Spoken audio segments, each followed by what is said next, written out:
तो hello everyone, welcome to education point online. तो भाई साहब, आज के इस वीडियो के अंदर हम बैक प्रोपोगेशन क्या होता है वो समझने वाले हैं एंड साथ ही साथ बैक प्रोपोगेशन की एक्चुअल एल्गोरिथम हम देखने वाले हैं कि एक्चुअली भैया एग्जाम के अंदर बैक प्रोपोगेशन एल्गोरिथम किस तरीके से हमें लिखना है। अब वैसे तो ये जो टॉपिक है इसको यूट्यूब पर बहुत ज़्यादा ऐसे कॉम्प्लेक्स कर दिया गया है, complex in the sense for machine learning.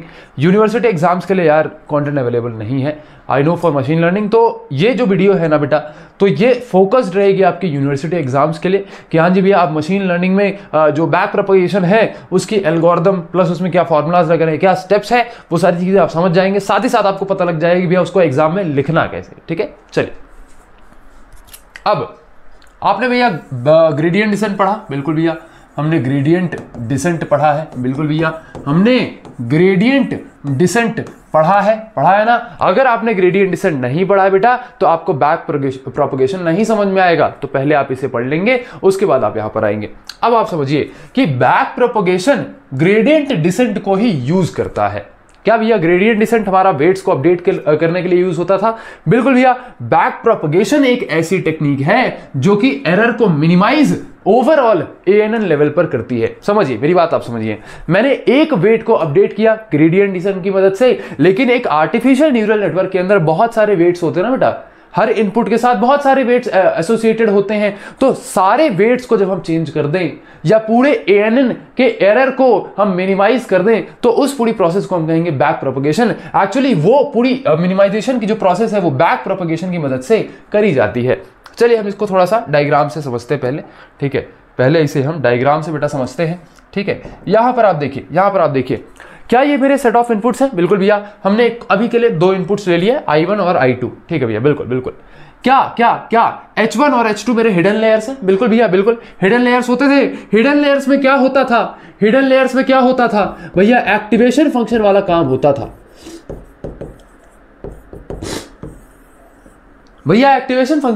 होता था। क्या समझ में आया कि भैया इनपुट हमारा हिडन लेयर्स पे गया, हिडन लेयर्स पर जब जाता है तो उस पे समेशन लगता है। बिल्कुल भैया, I1 W1 ये मैं करके दिखाऊंगा भी, टेंशन मत लो। तो समेशन हुआ और उसके ऊपर H1 के अंदर एक्टिवेशन फंक्शन अप्लाई हुआ। अब बहुत सारे प्रकार के एक्टिवेशन फंक्शंस होते हैं, यहां पर हम सिग्मॉइड एक्टिवेशन फंक्शन यूज करेंगे। तो अभी जब मैं आपको डेरिवेशन करवाऊंगा आपको समझ में आ जाएगा। ठीक है भैया, देन कम्स द बायस। तो भैया हर इनपुट के साथ यानी कि हर हिडन लेयर के साथ एक बायस जुड़ा हुआ है। अब आप समझिए कि हिडन लेयर से जो आपका एक्टिवेशन फंक्शन की मदद से जो आउटपुट निकला, वो आउटपुट आके जाके आपका आउटपुट लेवल पर आपका आउटपुट लेयर पर जाएगा और आउटपुट लेयर के लिए ये वाला इनपुट हो जाएगा। क्या समझ में आया कि भैया H1 से जो आउटपुट निकला वो आउटपुट 1 वाली लेयर के लिए इनपुट का काम करेगा। बिल्कुल भैया, और यहां पर भी वेट्स और बायसेस होते हैं। बिल्कुल। तो बैक प्रोपोगेशन के अंदर दो टर्म्स होते हैं। सबसे पहला टर्म होता है बेटा फॉरवर्ड प्रोपोगेशन। मैं सारे नोट्स भी दूंगा, टेंशन मत लीजिए आप। ठीक है, सारे नोट्स भी दूंगा, आप टेंशन मत लीजिए। अभी के लिए आप सिर्फ और सिर्फ कॉपी और पेन नीचे रख के आप मेरी बात आप सुनिए। ठीक है, बैक प्रोपोगेशन के अंदर दो स्टेप्स होते हैं। सबसे पहला होता है forward propagation, then comes the backward propagation. तो सबसे पहले हम इसको थ्योरेटिकली, अबे प्रोपोगेशन की स्पेलिंग क्या हुआ करती थी यार? क्या है, एक जमाने में जो है इंग्लिश पढ़े थे। भैया बुढ़े हो गए हो क्या? आत्माराम के जमाने के हो गया? हाँ जी। चलिए, तो भैया बैक प्रोपोगेशन और बैक प्रोपोगेशन करने के लिए आपको दो स्टेप्स का सहारा लेना पड़ता है, फॉरवर्ड प्रोपोगेशन और बैकवर्ड प्रोपोगेशन। ठीक है भैया, तो जब हम ANN पे काम करते हैं तो शुरुआत में ये वेट्स हमें कहीं से मिल थोड़ी रहे हैं, हम इन वेट्स को खुद से ही डिसाइड कर लेते हैं। ये रैंडमली जनरेटेड वेट्स होते हैं जो कि हम आर्टिफिशियल न्यूरल नेटवर्क के ऊपर लगा देते हैं। तो पूरी प्रोसेस कैसी होती है? सबसे पहले फॉरवर्ड प्रोपोगेशन काम करता है। कैसे? समझिए, मैंने इनपुट दिए, बिल्कुल भैया, मैंने इनपुट दिया H1 को, बिल्कुल, मैंने इनपुट दिया H2 को, बिल्कुल। तो I1 H1 के पास भी गया, H2 के पास भी गया, I2 H1 के पास भी गया, H2 के पास भी गया। यहां पर इनका समेशन कैलकुलेट हुआ, समेशन ऑफ I और I के साथ WI और इस समेशन के साथ बायस जुड़ जाता है, प्लस बायस जुड़ जाता है। अरे वही वाली बात कि I1 into W1 plus I2 into W2 plus B1। क्या I1 into W1 plus I2 into W2 plus B1, ये चीज आपको याद आ रही है? हाँ जी भैया, थोड़ी थोड़ी याद आ रही है, जब मैं लिख के दिखाऊंगा आपको समझ में आ जाएगा। तो हमने क्या किया, यहां पर सबसे पहले यहां पर आपका समेशन निकाला। समेशन निकालने के बाद हम इसका एक्टिवेशन फंक्शन निकालेंगे। एक्टिवेशन फंक्शन आपका आउटपुट लेयर में जाएगा और आउटपुट लेयर आपका इस पूरे ओवरऑल सिस्टम का आउटपुट निकाल के दे देगा। ओवरऑल आउटपुट, ओवरऑल जो आपका मॉडल है उसका आउटपुट निकाल करके दे देगा। तो ये होगा आपका आउटपुट 1, ये होगा बेटा आपका आउटपुट 2। ठीक है, मेरी बात आपको समझ में आई? बिल्कुल भैया। तो क्या ये टोटल आउटपुट है? बिल्कुल भैया, ये टोटल आउटपुट है। बिल्कुल भैया। अब होता क्या है कि ये जो मॉडल ने आउटपुट निकाल के दिया, दिस इज प्रेडिक्टेड आउटपुट। ये कौन सा आउटपुट है बेटा? ये प्रेडिक्टेड आउटपुट है। ये प्रेडिक्टेड आउटपुट है और एक्चुअल आउटपुट कुछ डिफरेंट होता है। मेरी बात आप समझिए कि भैया हमारे पास डेटा सेट होता है, हमारे पास डेटा सेट होता है, हमारे पास डेटा सेट होता है। हमने I1 और I2 को, I1 और I2 को यहां पास किया। अब हमारे डेटा सेट में हमें हमारा आउटपुट भी दिया गया है कि अगर I1 की वैल्यू इतनी हो तो अगर I1 की वैल्यू इतनी हो, I2 की वैल्यू इतनी हो तो आपका आउटपुट इतना निकलेगा। कुछ इस तरीके से आपको वैल्यूज दी रहती हैं। तो वो रहा आपका टारगेटेड आउटपुट, जिसे हम एक्चुअल आउटपुट कह सकते हैं कि एक्चुअली में क्या आना चाहिए और आपके मॉडल ने क्या प्रेडिक्ट किया। तो ये जो डिफरेंस होता है ना, मॉडल ने क्या प्रेडिक्ट किया और एक्चुअली में क्या आया, इन दोनों के डिफरेंस को ही हम एरर कहते हैं कि हाँ भैया मॉडल ने जो है इतना लॉस लिया है। बिल्कुल। तो आप समझिए ये y जो होता है, y को हम रिप्रेजेंट करते हैं जो एक्चुअल आउटपुट आपका लाना चाहिए। ठीक है भैया। और y डैश या y कैप हम कहते हैं कि भैया आपका जो प्रेडिक्टेड आउटपुट, जो मॉडल ने प्रेडिक्ट करके दिया वो वाला आउटपुट। तो इन दोनों के बीच में जो डिफरेंस आया ना बेटा, वो भैया आपका लॉस हुआ। क्या हुआ भैया? लॉस हुआ। क्या हुआ भैया? लॉस हुआ। क्या मेरी बात आपको समझ में आई? तो इस लॉस को यहां पर कैलकुलेट किया जाता है और हमें इसी लॉस को ही कम करना है, हमें इसी लॉस को ही कम करना पड़ता है। अब आप समझिए लॉस आता क्यों है। मैंने आपको ग्रेडियंट डिसेंट में भी समझाया कि लॉस एक्चुअली आता क्यों है। ये लॉस आता है ड्यू टू वेट्स। हम क्योंकि वेट्स की सही वैल्यूज को डिसाइड नहीं कर पाते, इस वजह से ये लॉस आता है। क्योंकि भैया इनपुट तो कांस्टेंट है, इनपुट तो डेटा सेट से लिया गया है। भैया आपका वेट ही जो है वो आपने डिसाइड किया है। अगर आपने वेट लेट सपोज ज्यादा रख दिया तो हो सकता है आपका लॉस कम आए, हो सकता है आपने वेट कम कर दिया तो लॉस ज्यादा आ रहा है, या फिर ऐसा भी हो सकता है वेट ज्यादा कर दिया तो लॉस ज्यादा आ रहा है। इस तरीके के सिनेरियोज जो हैं तो हमें बताते हैं कि जो लॉस होगा ना बेटा, जो लॉस होगा वो आपके वेट्स पर डिपेंड कर रहा है। तो टेक्निकली अगर मुझे लॉस कम करना है तो क्या मुझे वेट्स को अपडेट करना पड़ेगा? बिल्कुल भैया, बिल्कुल। अगर अभी वेट इज इक्वल टू 5 है और लॉस ज्यादा आ रहा है, कल को मैंने वेट इज इक्वल टू 3 कर दिया तो लॉस कम हो गया। तो मतलब क्या है कि मुझे सभी वेट्स को अपडेट करना पड़ेगा। क्या सभी वेट्स को अपडेट करने का कोई मेथड होता है, कोई फॉर्मूला होता है? हाँ जी भैया, ग्रेडियंट डिसेंट का एक फॉर्मूला होता है। लेकिन ग्रेडियंट डिसेंट वाला जो फॉर्मूला है उसे हम जब यहां अप्लाई करते हैं तो हम थोड़ी सी उसमें वैल्यूज ट्वीक करते हैं, थोड़ा सा उसमें बैक प्रोपगेशन में अलग हिसाब से उसकी वैल्यूज निकाली जाती हैं। तो मैं अभी आपको बता दूंगा। तो क्या आपको ये फॉरवर्ड प्रोपगेशन समझ में आया कि भैया फॉरवर्ड प्रोपगेशन इतना ही होता है? इनपुट हमारा H1 पे गया, H1 ने एक्टिवेशन फंक्शन आउटपुट लेयर में पास किया, आउटपुट लेयर ने एक्चुअल आउटपुट दे दिया और एक्चुअल आउटपुट जो है वो हमारा प्रेडिक्टेड आउटपुट है। सॉरी टू से, वो एक्चुअल आउटपुट नहीं है, ये भी हमारा प्रेडिक्टेड आउटपुट है जो मॉडल ने प्रेडिक्ट करके दिया। अब इस प्रेडिक्टेड आउटपुट को जब हम एक्चुअल आउटपुट से कंपेयर करेंगे तो will get a loss, will get an error. तो भैया यही होता है, ये एरर फाइंड तक करने वाली जो प्रोसेस है इसे हम फॉरवर्ड प्रोपगेशन कहते हैं। I will give the notes, don't worry. ठीक है, हम इसकी प्रॉपर नोट्स लिखेंगे, आप परेशान मत होइए। देन जैसे ही आपको ये लॉसेस मिल गए, now is the time for backward propagation. So backward propagation is the process of coming back to initial point, of coming back to initial point and updating all the weights, तो भैया ये cycle चलती रहती है, भैया ये cycle चलती रहती है। फॉरवर्ड प्रोपगेशन हुआ, एरर कैलकुलेट हुआ, एरर को मिनिमाइज करने के लिए फिर दोबारा पीछे आए, वेट्स को चेंज किया, फिर से एरर निकाला, फिर से एरर को मिनिमाइज करने के लिए फिर से पीछे आए, वेट्स को फिर से अपडेट किया, फिर एरर निकाला, फिर पीछे आए, वेट अपडेट किया, फिर एरर निकाला, फिर पीछे आए, वेट को अपडेट किया, फिर एरर निकाला। इस बार एरर सबसे मिनिमम आया तो भैया ये आपका फाइनल एरर हो गया, ये आपका फाइनल एरर हो गया। क्या भैया इससे कम तो नहीं हो सकता, ये लोएस्ट एरर है। तो आपका प्रेडिक्टेड आउटपुट और एक्चुअल आउटपुट एकदम बगली हो जाता है, एकदम आसपास हो जाता है कि हाँ भैया अब थोड़ा सेम आ रहा है। तो हमने इतनी साइकिल चलाई ऑफ बैक प्रोपगेशन, तब जाके हमें बहुत फाइन ट्यून्ड, बहुत बेहतरीन मॉडल मिला जो कि एक्चुअल आउटपुट के जो है बहुत नजदीक रिजल्ट्स निकाल करके दे रहा है। तो ये जो बहुत मॉडल को प्रेसिजन वाला काम होता है, मॉडल को एकदम प्रेसाइज करने वाला काम होता है ना, ये हम बैक प्रोपगेशन की हेल्प से करते हैं by one thing, by updating weights. By updating weights. क्या मेरी बात आपको समझ में आई? बिल्कुल भी आपकी बात हमें समझ में आ चुकी है। देन अब ये बैक प्रोपगेशन किया कैसे जाता है? ये बैक प्रोपगेशन किया कैसे जाता है? सिंपल एक वेट को निकालने का फॉर्मूला होता है, वेट को अपडेट करने का फॉर्मूला होता है, जो कि हमने ग्रेडियंट डिसेंट में भी देखा है। तो भैया उस फॉर्मूले को ही हम अप्लाई करते हैं और उस फॉर्मूले को हम सबके लिए अप्लाई करते हैं। पहले W5 के लिए करेंगे, W6 के लिए करेंगे, W7 के लिए करेंगे, W8 के लिए करेंगे। इस लेयर पे काम हो गया। अब H1 के पीछे वाले लेयर पे आएंगे। अब W1 पे किया, W2 पे किया, W3 पे किया, W4 पे किया, फिर I1 पे आ गए। तो बैक प्रोपगेट किया ना, O1 से H1 पे आया, H1 से I1 पे आया। तो इस तरीके से सारे वेट्स को अपडेट करेंगे। This is the process. अब हम एक्चुअली भैया इसकी प्रोसेस देख लेते हैं। ठीक है भैया, तो सबसे पहले आप इस डेफिनेशन को नोट करिए, डेफिनेशन ऑफ बैक प्रोपगेशन। तो back propagation is a supervised learning algorithm used in training of artificial neural networks. तो जो अभी मैंने आपको न्यूरल नेटवर्क दिखाया, it is an artificial neural network, और back propagation is a algorithm जो कि आपका आर्टिफिशियल न्यूरल नेटवर्क्स को, ANNs को ट्रेन करता है। ठीक है भैया, बिल्कुल। It minimizes the loss error basically by adjusting the weights and biases. तो भैया क्या सिर्फ वेट्स एडजस्ट करता है? नहीं भैया, बायस भी तो आपका वेरिएबल है, बायस को भी एडजस्ट करेगा। तो बायस को भी एडजस्ट करता है using gradient descent optimisation algorithm. मैंने कहा था ना, बैक प्रोपगेशन जो है वो ग्रेडियंट डिसेंट को यूज करता है। बिल्कुल भैया, तो this is the definition, you can note it. आप इसको नोट कर लीजिए बेटा। ठीक है, ठीक है। क्या भैया ये डायग्राम अभी नोट कर लें? एक काम करो ना, ये डायग्राम भी नोट कर लो, ये डायग्राम भी आप नोट कर लो, करो नोट, है ना। ये डायग्राम भी आप नोट कर लो, इधर की सारी चीजें नोट मत करो, है ना। ये बस येलो वाला part you can note it. ठीक है, now comes the actual part. हम एक्चुअली भैया अपना बैक प्रोपगेशन जो है, अब एल्गोरिथम देखते हैं कि बैक प्रोपगेशन एल्गोरिथम कैसे काम करता है। तो कहानी यहां होती है कि सबसे पहले क्या करते हैं, जब ANN बनाते हैं, जब इनपुट को पास करते हैं आपके H1 में, देन आपके आउटपुट में, तो हम रैंडमली वेट्स एंड बायसेस की वैल्यू चूज कर लेते हैं, या कई बार इन्हें 0 से भी इनिशियलाइज किया जा सकता है। तो भैया सबसे पहले हम क्या करते हैं, वेट्स और बायसेस को रैंडमली इनिशियलाइज कर लेते हैं।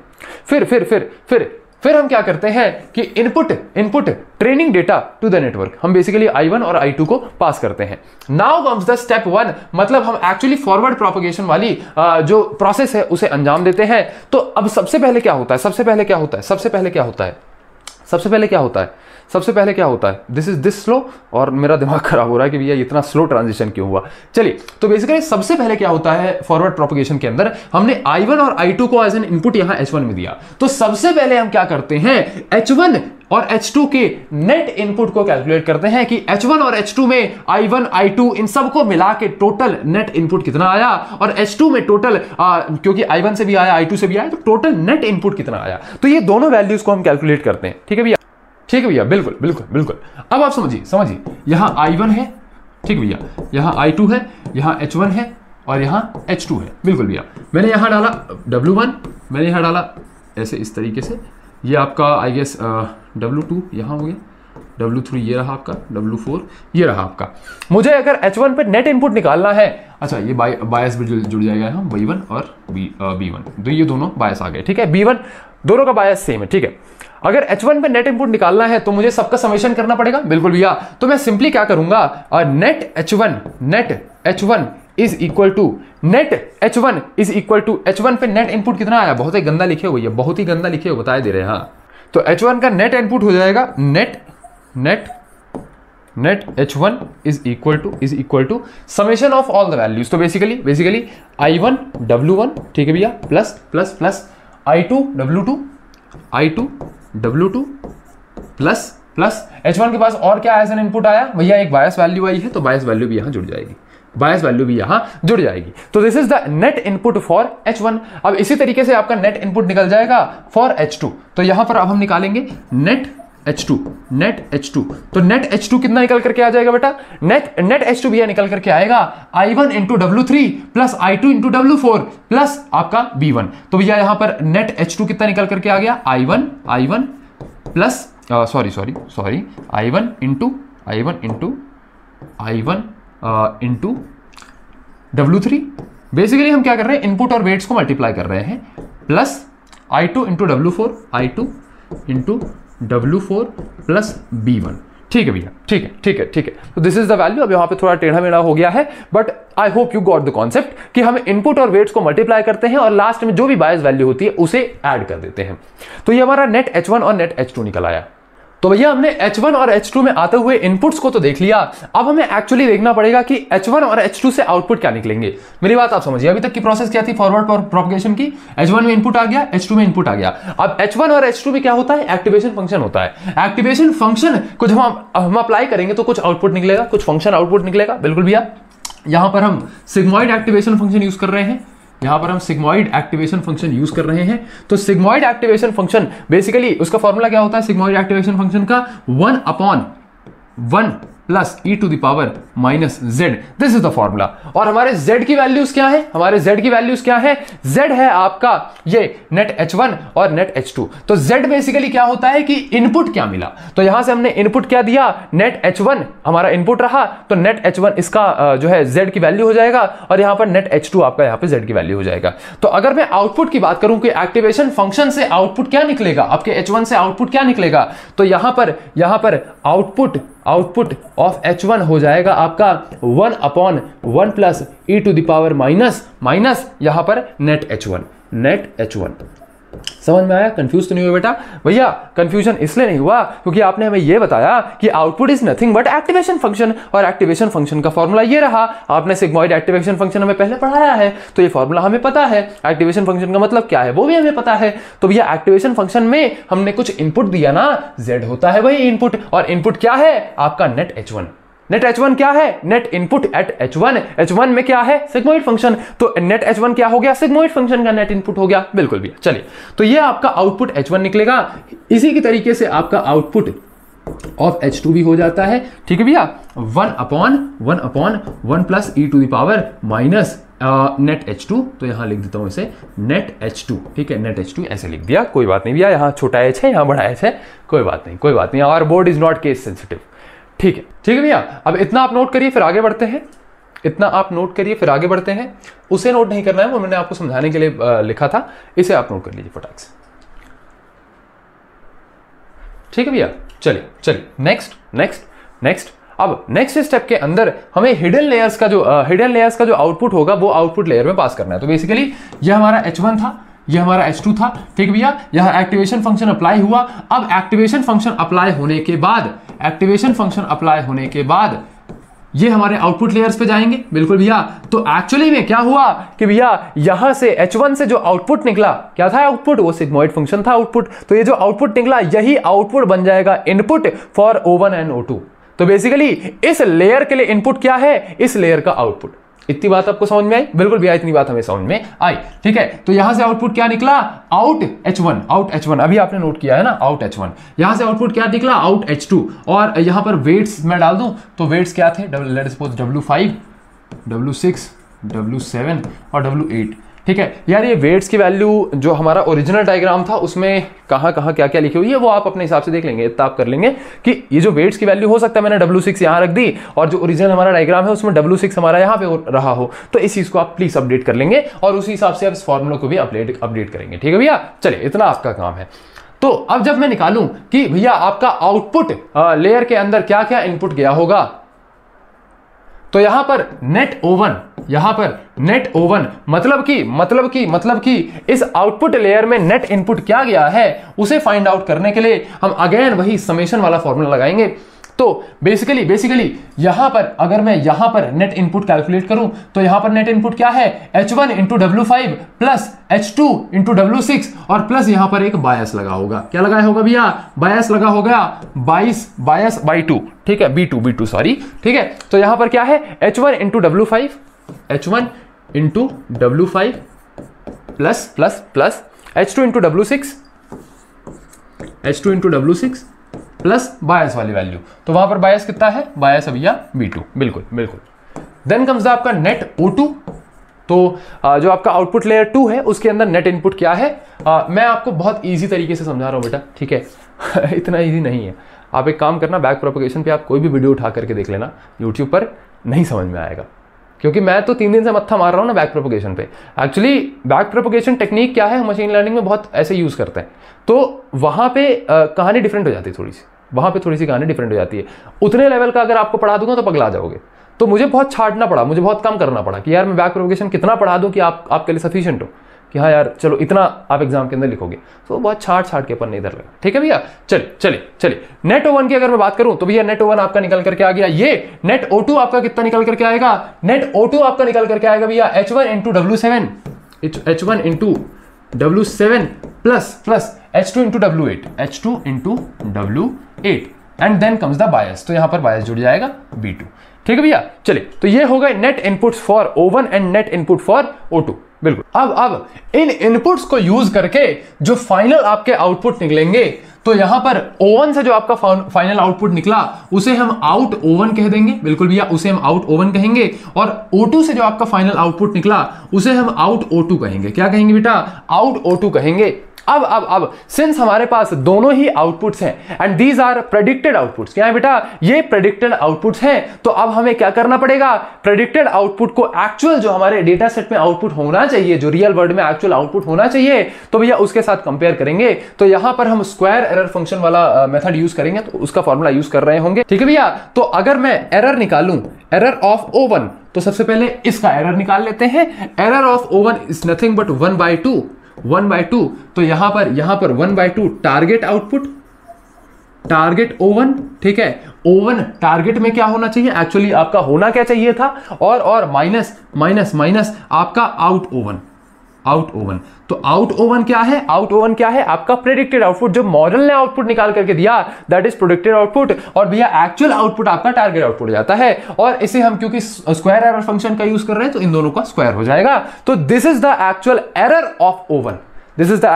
एरर ऑफ O1, और हमें इसी एरर को ही मिनिमाइज करना पड़ता है। हाँ जी भैया, हमें इसी एरर को ही मिनिमाइज करना पड़ता है। ठीक है भैया, अगर इसी तरीके से हम O2 का भी एरर निकाल लें, मतलब आउटपुट 2 का भी एरर निकाल लें, तो ये आउटपुट 2 का एरर कैसे आएगा बेटा, कुछ ऐसे आएगा भैया। यहां पर आएगा target O2 minus out O2। ठीक है भैया, आपका टारगेटेड O2 क्या होना चाहिए, और एक्चुअल आउटपुट आपका O2 का क्या निकला है।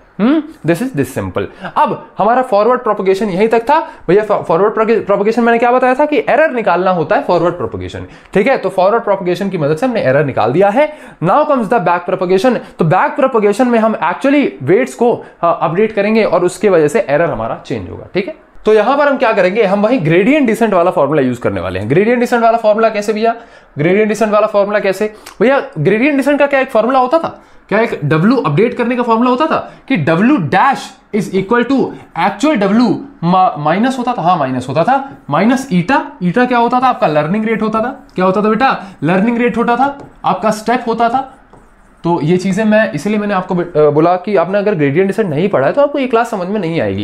ये सारे टर्म्स जो है हमने ग्रेडियंट डिसेंट वाली क्लास में समझे कि लर्निंग रेट क्या होता है। लर्निंग रेट बेसिकली क्या होता है, वेट्स को हम शिफ्ट करते हैं ना, तो किस रेट से हम उसे शिफ्ट कर रहे हैं, क्योंकि भैया वेट अगर ज्यादा है और वेट को कम करने से हमारा एरर कम होगा, तो वेट को हम धीरे धीरे करके कम करेंगे, इकट्ठा कम नहीं करेंगे, धीरे धीरे करके हर साइकिल में चेंज करेंगे, कम करेंगे। तो ये जो हर साइकिल में हमने कितना कितना चेंज किया, इसी रेट को हम कहते हैं लर्निंग रेट, और इसी को हम ईटा से रिप्रेजेंट करते हैं। ठीक है भैया, तो ये सेल्फ डिसाइडेड होती है, ये बैठ के हम डिसाइड नहीं करते या फिर एज एन इनपुट नहीं जाता है, सेल्फ डिसाइडेड होता है। ठीक है भैया, चलिए लर्निंग रेट अगर ज्यादा हो गया तो हो सकता है कि हम एरर को बाईपास कर जाए, है ना भैया। वो कर्व होता है, वो मतलब बेसिकली आप ग्रेडियंट डिसेंट वाली क्लास देखो, आपको समझ में आ जाएगा। ठीक है, एंड इसके साथ हम मल्टीप्लाई करते हैं partial differentiation of total error with respect to weight, with respect to weight. तो ये वेट कौन सा है, जिस वेट के करस्पॉन्डिंग हम निकाल रहे हैं। तो अभी मैंने आपको कहा कि सबसे पहले यहां पर आप डायग्राम एक बार देख लीजिए, क्योंकि यहां पर O1 के लिए अभी हम एरर मिनिमाइज करने की कोशिश कर रहे हैं। तो O1 के पास सबसे पास कौन है, W5। तो अभी के लिए हम W5 को अपडेट करेंगे, और W5 को ही अपडेट करके मेजर हम अपनी प्रोसेस समझेंगे कि भैया एक्चुअली अपडेशन होता कैसे है, और बाकी सारे वेट्स को आप खुद अपडेट करेंगे। आप खुद नहीं भैया, एग्जाम के अंदर आप बाकी सारे अपडेट्स का भी फॉर्मूला लिख देंगे, वो समझ जाएगा। ठीक है भैया, चलिए तो आपको सिंपली करना क्या है, एग्जाम के अंदर आपको सिर्फ एक वेट को अपडेट करके दिखाना है, और बाकी सारे वेट्स को बस एक फॉर्मूले में लिख देना है। ठीक है भैया, चलिए तो यहां पर हम W5 को अपडेट करने वाले हैं, तो हर जगह में W5 लिख लूं, बिल्कुल भैया, हर जगह आप W5 लिख लीजिए। ये फॉर्मूला आपका ग्रेडियंट डिसेंट वाला फॉर्मूला है, बिल्कुल भैया, ये फॉर्मूला हमारा ग्रेडियंट डिसेंट वाला फॉर्मूला है। अब ये वाली वैल्यू हमारे पास है, हमें इस वाली वैल्यू को कैलकुलेट करना है, इस पार्शियल डिफरेंशिएशन को कैलकुलेट करना है। तो इस पार्शियल डिफरेंशिएशन को कैलकुलेट करने के लिए यूज करते हैं chain rule, using chain rule. ठीक है भैया। तो इसे हम यूजिंग चेन रूल जो है कैलकुलेट करते हैं। तो यहां पर चेन रूल क्या होता है भैया? चेन रूल मैं आपको समझाता हूं। अगर आपको partial differentiation of total error with respect to actually W5 with respect to weight, अगर आपको ये कैलकुलेट करना है तो आपको भैया यहाँ पर जो है तो अपना वो लगाना पड़ेगा। क्या लगाना पड़ेगा? चेन रूल लगाना पड़ेगा। ठीक है, चेन रूल लगाना पड़ेगा। इसको डायग्राम को मैं यहाँ कर लूँ, है ना भैया। अब चेन रूल कैसे समझिए, चेन रूल कैसे देखिए मुझे एरर को मिनिमाइज करना है। तो मैंने क्या किया? मैंने एरर का पार्शियल डिफरेंशिएशन निकालने की कोशिश करी। बिल्कुल भैया। एरर किस पे डिपेंड कर रहा है? O1 पे। बिल्कुल भैया, मेरी बात आप एकदम ध्यान रखिएगा। ठीक है, एकदम ध्यान रखिएगा। एरर किस पे डिपेंड कर रहा है? O1 पे। O1 किस पे डिपेंड कर रहा है? H1 पे। ठीक है भैया। तो हम सबसे पहले क्या करेंगे कि एरर का पार्शियल डिफरेंशिएशन निकालने से पहले, एरर का partial differentiation with respect to weight निकालने से पहले हम क्या करेंगे भैया? एरर का पार्शियल डिफरेंशिएशन निकालेंगे with respect to output of O1 plus chain. समझना। सबसे पहले क्या किया? यही कहीं कर दूं क्या यार? एक काम करते हैं, यहां अलग डायग्राम बनाते हैं। साला आज तो पढ़ डालेंगे, इतना तेज पढ़ डालेंगे कि मजा ही आ जाएगी। ठीक है भैया। तो यहां पर हम डायग्राम बनाते हैं अपना। देखिए क्या है, ये हमारा I1 है, ये हमारा I2 है। ठीक है, ये हमारा H1 है, ये हमारा H2 है। तो ये डायग्राम मैंने यहां पर बना लिया है। अब आप समझिए कि अगर आपको पार्शियल डिफरेंशिएशन निकालना है टोटल एरर का विथ रिस्पेक्ट टू वेट, तो भैया टोटल एरर किस पे डिपेंड कर रहा है? आउटपुट O1 पे। तो सबसे पहले आप क्या करेंगे? आप पार्शियल डिफरेंशिएशन निकालेंगे टोटल एरर का with respect to output O1। ठीक है, तो सबसे पहले आपने ये किया। अब चेन रूल समझिए। यहां से चेन यहां चली। बिल्कुल भैया। अब यहां से चेन यहां चलेगी। समझिए। अब क्योंकि मैंने एरर को आउटपुट O1 के साथ पार्शियल डिफरेंशिएट कर दिया है। बिल्कुल। अब आउटपुट O1 किस पे डिपेंड कर रहा है? आउटपुट H1 पे। भैया आउटपुट H1 जो रहेगा वही तो इनपुट रहेगा ना आउटपुट O1 का, तो भैया इस पे डिपेंड कर रहा है। बिल्कुल भैया। तो अब हम चेन रूल के साथ क्या करेंगे? आउटपुट O1 को भी डिफरेंशिएट करना पड़ेगा विथ रिस्पेक्ट टू आपका आउट H1। मेरी बात आपको समझ में आई कि भैया H1 का जो आउटपुट है वही इनपुट बन रहा है आउटपुट O1 के लिए। बिल्कुल भैया। तो आउटपुट O1 क्या H1 के आउटपुट पर डिपेंड कर रहा है? बिल्कुल भैया। तो क्या आउटपुट O1 को हम पार्शियल डिफरेंशिएट कर देंगे with respect to output of H1? बिल्कुल भैया। इसके प्रॉब्लम्स नहीं आएंगे, हालांकि आएंगे भी तो आप इसको सॉल्व कर लेंगे इस फॉर्मूला की मदद से, बट ये होता है कहानी। ठीक है। प्लस आपको एक और बार पार्शियल डिफरेंशिएट करना पड़ता है। Partial differentiation of output H1 with respect to weight. कुछ इस फॉर्मूले से जो है आप partial differentiation of E total यानी कि total error with respect to W5 करते हैं। ठीक है। अब इसको कुछ लोग क्या करेंगे कि भैया इसको काट दिया, इसको काट दिया और partial differentiation of error upon partial differentiation of W5 मिल गया। वाह वाह वाह मैथमेटिक्स। लेकिन ऐसा एक्चुअली होता क्या नहीं है। ठीक है, हम इसका फॉर्मूला जो है अच्छे तरीके से निकालते हैं। ठीक है, ये सब नहीं करना बेटा। ठीक है, चलिए। तो आपका जो टोटल यहां से पार्शियल डिफरेंशिएशन निकलेगा ये चेन रूल की मदद से निकलेगा और ये कुछ इस तरीके से निकलेगा। इसका लॉजिक मैंने आपको यहां पर समझा दिया है। This is the chain rule. तो कुछ इस तरीके से जो है हम अपने वेट को निकाल लेंगे। ये आपका अपडेटेड वेट है। क्या है बेटा? ये आपका अपडेटेड वेट है। क्या है? ये आपका अपडेटेड वेट है और ये आपका ओल्ड वेट है। क्या है भैया? Old weight. बिल्कुल। तो ये पूरी प्रोसेस है और इसी पूरी प्रोसेस को जो है हम W6 के लिए भी करेंगे, W7 के लिए भी किया, W8 के लिए भी किया। सभी वेट्स को इसी प्रोसेस से जो है अपडेट करेंगे, इसी फॉर्मूले से जो है अपडेट करेंगे। और ये अपडेशन की साइकिल कब तक चलती जाएगी? जब तक एरर जो है वो हमारा मिनिमम नहीं हो जाता। तो यही सेम चीज हम इन सब के लिए भी करेंगे। तो भैया यहाँ पर W1, W2, W3, W4 सब के लिए हम यही चीज करेंगे। तो अगर मुझे W1 का अपडेटेड वेट निकालना है, तो ये कितना आ जाएगा? W1 minus eta of partial differentiation of error with respect to W1। ये इसका फॉर्मूला हो गया। अगर मैं W2 की बात करूं तो ये आ जाएगा W2 minus eta of error upon W2।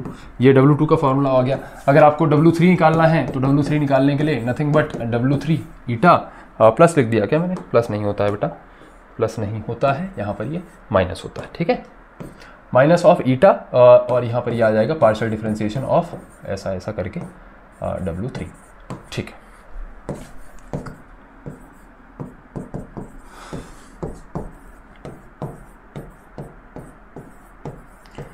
ठीक है भैया, कुछ इन फॉर्मूलाज से जो है हम सभी वेट्स को अपडेट करेंगे। After updating all the weights perform forward propagation to calculate output and error, if error is not minimise perform back propagation again. तो बेसिकली कहने का मतलब क्या होता है कि जब सारे वेट्स आपने अपडेट कर दिए, दोबारा से आप फॉरवर्ड प्रोपगेशन करेंगे, दोबारा से आप एरर निकालेंगे। अगर एरर मिनिमाइज हो रहा है तो आप साइकिल को चलने दीजिए, तब तक चलने दीजिए जब तक एरर कंप्लीटली मिनिमाइज ना हो जाए। तो this is very simple. I hope कि आपने इन सभी जो डेफिनेशंस एंड ऑल हैं सबको आपने नोट किया होगा, सारी चीज़ों को आपने नोट किया होगा। बट स्टिल मैं आपको ये पूरा एल्गोरिथम फिर से एक बार नोट करवाना चाहूँगा।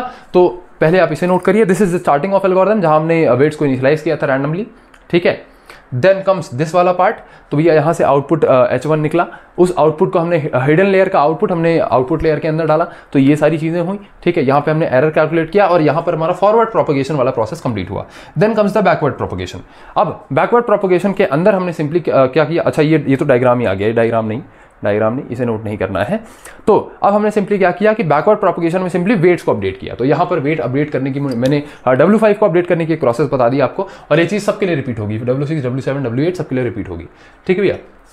चलिए अब नेक्स्ट यही सेम चीज़ हम फर्दर करेंगे W1, W2, W3, W4 के लिए, ठीक है। और लास्ट में आपको ये एक लाइन लिखनी है कि सारे वेट्स को अपडेट करने के बाद कैलकुलेट करिए दोबारा से आप अपना एरर, अगर एरर मिनिमाइज नहीं हुआ है तो फिर से आप बैक प्रोपगेशन को अप्लाई कर दीजिए। तो this is the total back propagation algorithm. तो आज के वीडियो के अंदर हमने समझा बैक प्रोपगेशन क्या होता है, हमने डेफिनेशन लिखी, हमने उसका डायग्राम बनाया कि ANN के अंदर एक्चुअली बैक प्रोपगेशन का डायग्राम कैसा बनाएंगे, और साथ ही साथ हमने टोटल एल्गोरिथम देखा विद फॉर्मूलाज, ठीक है। अब इसके कुछ एडवांटेजेस डिसएडवांटेजेस हैं, ये सारी चीज़ें मैं आपके ऊपर छोड़ता हूँ। अगर आप नोट करना चाहें तो आप नोट कर सकते हैं, एग्जाम के अंदर आपके पास ज़्यादा कॉन्टेंट होगा लिखने के लिए, ठीक है। तो इसके डिसएडवांटेजेस ये रहे। And then comes the applications. तो बहुत सारे एप्लीकेशंस होते हैं बैक प्रोपगेशन के, जैसे फेशियल रिकॉग्निशन सिस्टम हो गया, प्रेडिक्टिव मेंटेनेंस हो गया, spam image detection, speech recognition, इन सभी मॉडल्स में ये यूज़ होता है, ठीक है भैया। चलिए नोट करिए इसको फटाक से। चलिए ठीक है भैया, मिलते हैं आपके नेक्स्ट लेक्चर के अंदर। तब तक के लिए चीज़ों को रिवाइज करिए, नोट्स बहुत अच्छे से बनाइएगा, अपना ध्यान रखिएगा, और आपका बहुत बहुत धन्यवाद।